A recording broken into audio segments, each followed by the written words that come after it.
मला याची काही माहिती नाही, पण समरजीत हे मी एक घटना ही तुमच्याचकडून ऐकते आहे. पण समरजीत घाटगे ना मी अनेक वर्ष ओळखते. अतिशय कर्तृत्ववान एक युवा आहे.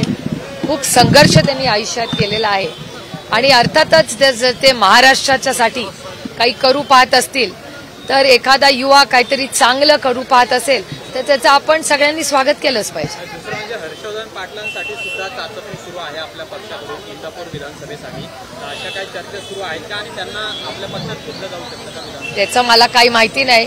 मला एक गोष्ट माहिती आहे की आज हर्षवर्धन भाऊंचा वाढदिवस आहे आणि हर्षवर्धन भाऊ तुम जियो हजारो साल, साल के दिनो 50,000. सामाजिक कार्यक्रमात तुम्ही आरोप करत होतात, पण आता तुम्ही त्यांना प्रवेश दिला. मी आरोप करत होते. मी समरजीत गाडीवर मी आरोप करत होते.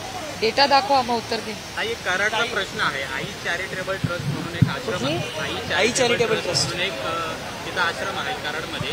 तिथं महिलांना व्यवसाय केला जात होता. असा प्रकार उघडकीस आलाय. संबंधित महिलेला पोलिसांनी सुद्धा आता अटक केलेली आहे.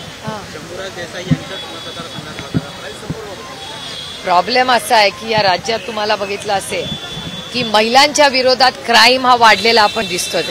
तुम्हाला माहिती आहे की मी समजू शकते की देवेंद्रजींना खूप वेळा दिल्लीला जावं लागतं कारण दिल्लीच महाराष्ट्र चालवते. पण तुम्हाला एक गोष्ट माहिती आहे की या राज्यामध्ये मिनिस्टर ऑफ स्टेटच नाहीये. गृह राज्यमंत्री या राज्यालाच नाहीये. 2.5 वर्ष झालं त्यांचं सरकार आहे. या राज्याला म्हणजे देवेंद्रजी जेव्हा दिल्लीला जातात, वारंवार त्यांना दिल्लीला जावं लागतं. मी समजू शकते कारण का शेवटी राज्य जर दिल्लीवरनच चालत असेल तर त्यांना जाणं भाग आहे.